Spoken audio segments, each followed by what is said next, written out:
Podcast Santai. Jadi kita dari kelompok 5. Sebelum itu izinkan kami memperkenalkan diri dulu.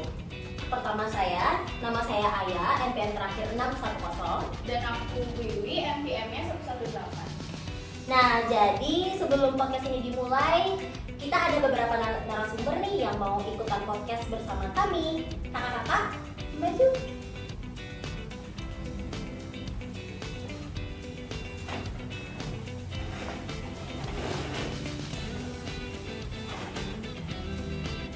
Oke, sebelum kita masuk ke materinya, boleh nih kita kenalan dulu. Mungkin dari kakaknya sendiri, siapa namanya?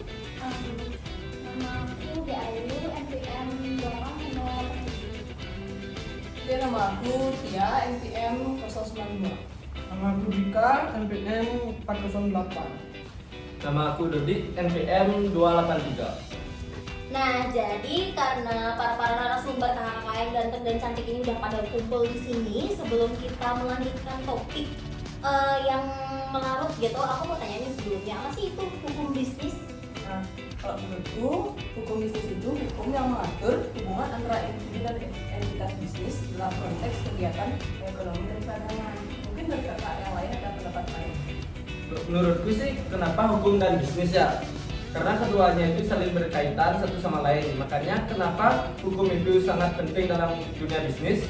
Karena masyarakat mempunyai haknya sebagai konsumen yang dilindungi. Berarti, oh iya, kenapa hukum sama bisnis jadi satu? Ya, kenapa hukum dan bisnis? Oh ya, aku pernah dengar juga tentang isu-isu bisnis. Apa sih maksud dari hukum bisnis itu? Mungkin bisa dibantu.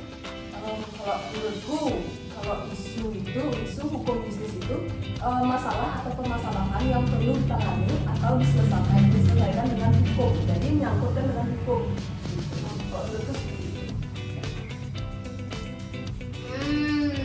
Berarti karena udah nggak penasaran lagi tentang isu sama sama hukum bisnis, jadi kita langsung aja ke topik hangat hari ini. Jadi topiknya itu sebenarnya sih dinamika pembatalan perjanjian secara sepihak pada suatu perusahaan menurut hukum di Indonesia. Jadi kita bakal membahas tentang ini. Iya betul, kita bakal membahas tentang itu. Agak rumit ya sebenarnya, aku juga agak nggak ngerti sih. Jadi makanya kenapa aku mau tanya ke kakak-kakak nih tentang dinamika itu. Nah jadi aku mau tanya nih, tapi jangan aku dulu deh, kakak dulu deh. Ada mau yang ditanya nggak? Kalian tahu nggak sih hukum bisnis itu melibatkan apa saja? Nah, kalau menurut saya, hukum bisnis itu mencakup beberapa aspek ya, termasuk kontrak, hak kekayaan, intelektual, pajak, pendidikan, persaingan, perusahaan, kewajiban perusahaan, dan juga peraturan pemerintahan yang relevan.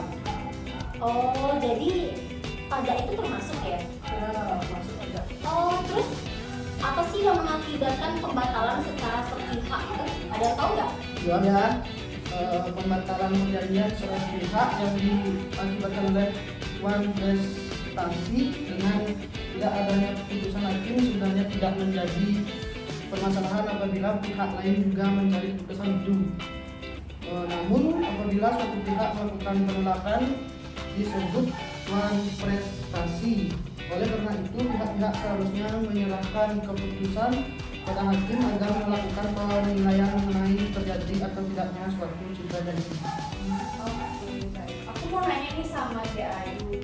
Kamu tahu nggak sih bagaimana ketentuan pembatalan perjanjian secara sepihak menurut undang-undang? Kalau menurut undang-undang itu ketentuan pembatalan perjanjian secara sepihak bisa bervariasi tergantung pada negara dan jenis perjanjian yang dibuat. Tapi dalam banyak pembatalan perjanjian secara sepihak bisa melibatkan pelanggaran kontrak atau ketentuan yang telah ditentukan dalam perjanjian itu sendiri. Misalnya, perjanjian bisa dibatalkan jika salah satu pihak melanggar ketentuan kontrak atau memiliki kewajiban. Nah, selain itu ada juga prinsip-prinsip umum seperti kesalahan, penipuan, atau unsur paksaan yang dapat menjadi dasar pembatalan perjanjian secara sepihak. Oh jadi kalau misalnya kayak aku maksa berita itu jadi batal, bisa batal gitu? Ya, mengatur pemaksaan. Oh oke.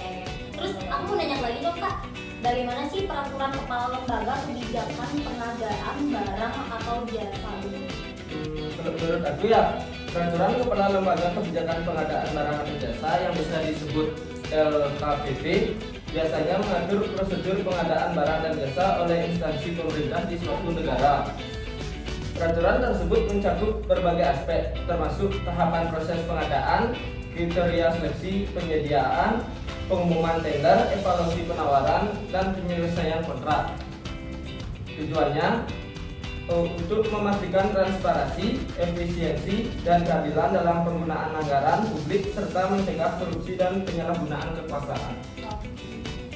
Selanjutnya aku pengen tanya ke kakak dia, bagaimana pemutusan perjanjian sepihak karena one prestasi? Boleh jelaskan? Menurut saya keputusan perjanjian pihak melawan prestasi itu tergantung pada ketentuan yang tercantum dalam kontrak hukum yang berlaku di negara tersebut. Nah, namun umumnya one prestasi terjadi ketika ada salah satu pihak yang tidak memenuhi kewajibannya sesuai dengan yang telah disepakati dalam kontrak. Nah, pihak yang merasa dirugikan karena one prestasi dapat menyebabkan pemberitahuan kepada pihak lain sesuai dengan prosedur yang diatur dalam kontrak dan hukum yang berlaku. Nah, pemutusan perjanjian bisa mengakibatkan berbagai konsekuensi termasuk pembatalan kontrak yang seperti yang dia bilang, ganti rugi dan tindakan hukum lebih lanjut. Nah, tergantung juga pada ketentuan yang ada. Menurut saya sebegitu. Terus bagaimana ketentuan pembatalan perjanjian secara sepihak menurut pendapat para ahli? Ada yang tahu?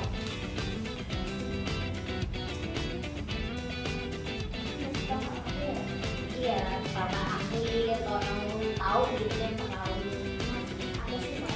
Menurut pandangan para ahli, pembatalan perjanjian secara sepihak dapat terjadi dalam berbagai konteks dan dapat dipengaruhi oleh faktor-faktor seperti jenis negara, dalam santai kan ya, santai. Ya, Santai aja, jangan keringetan gitu dong kan. Santai aja dong. kan sesuai dengan opini masing-masing aja. Iya, aku tanya opini kakak, mungkin kakak tahu tentang ahlinya gimana gitu.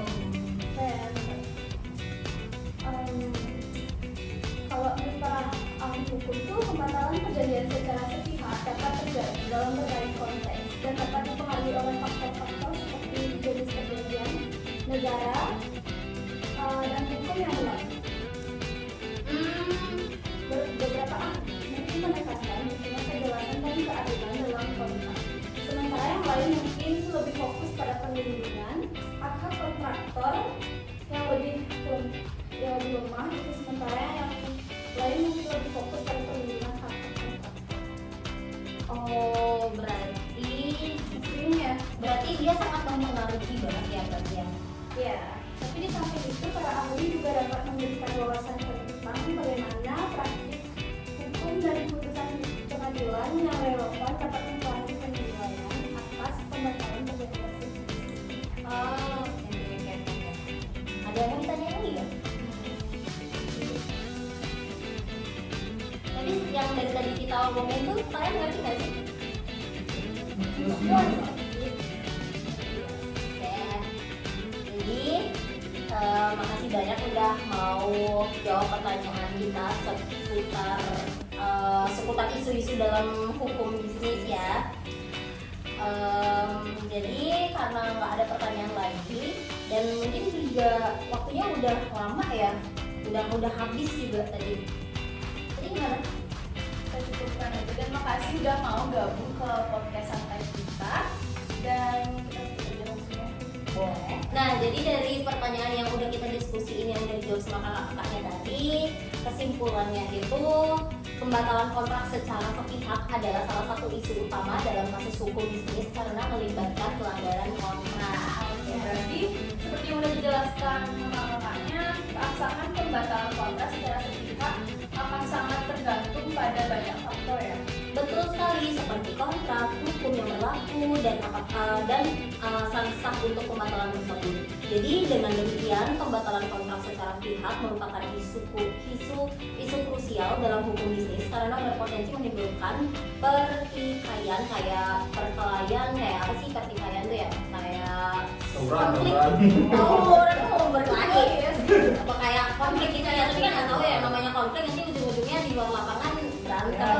Itu kemungkinannya ada misalkan. Terus dia itu akan memerlukan penyesuaian yang cermat dari sudut pandang hukum, jadi kayak hukum kalau misalnya udah ada yang brengsek gitu ya, kesimpulannya gitu lah ya. Nah jadi karena udah selesai, ada pertanyaan lagi? Ya kayaknya nggak ada ya. Jadi karena pertanyaan udah habis juga, jadi kita tutup aja. Dan sebelumnya aku bilang makasih buat kakak-kakaknya yang udah mau berpartisipasi di podcast santai kita.